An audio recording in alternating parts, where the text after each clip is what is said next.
हे विज्ञमंडली अभिनंदन। कथाटे नाई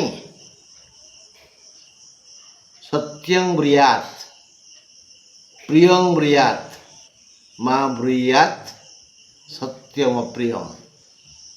सत्य कथा कहवा उचित, प्रिय कथा कहवा उचित, किंतु कहवा अनुचित। सत्य हेले भी अप्रिय।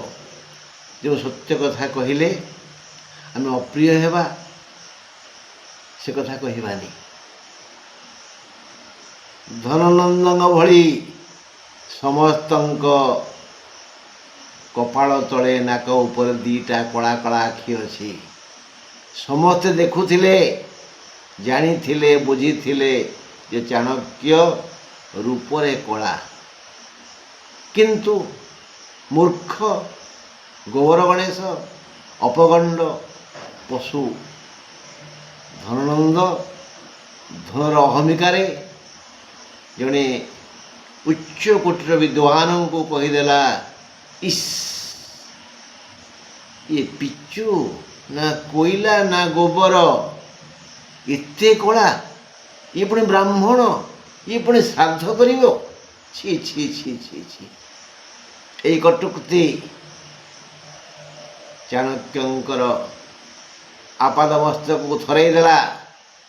सेठी से घोषणा कले, रे धनानंद, मु ए नंद वंश को ध्वंस न कला जाए ये चुटी उन्मुक्त रखिली। चुटी खोली देला।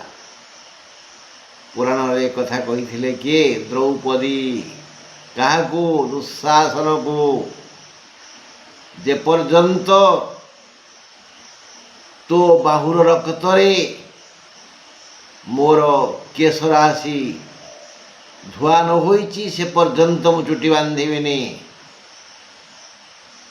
ताहेला भीम दुशासन बाहु को उपाड़िले, आउ से रक्तरे द्रौपदीर केश को धुआई देले।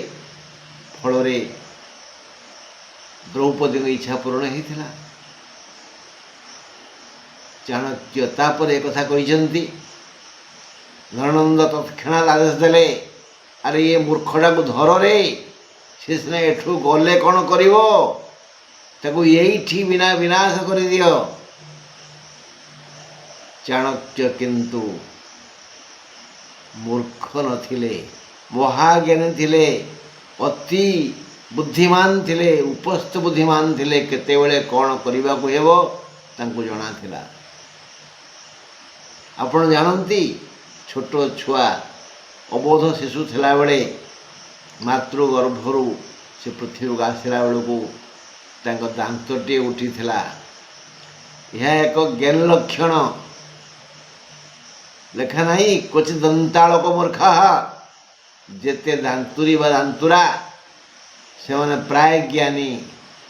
दांत ही ज्ञानर सूचक। सेतेबेले ही तक माँ कही धन तू दिग्विजयी विश्व विजयी हो। सेतेबेले हुए तो कौन हो केजाणी। से ही चाणक्य क्षिप्र गति आसी जन घरे पशिगले। से घरे केवल महिला थिले, पुरुष नथिले। कहले तुम मैंने भितर बंद कबाट बंद कर दियो, कारण राजमहलरू कर्मचारी दौड़ी आसुंती, सबू झील बो को टाणी नहीं पड़े जीवे। से डरीगले, कबाट देदेले। ये पिंधि वस्त्र को शाढ़ी आकार पिंधिले। मुंडे तो थिला चंदन टोपा।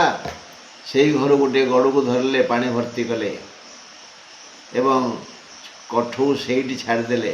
घरे जड़े विधवा नारी बेशरे पानी गड़ू धरी से चलिले।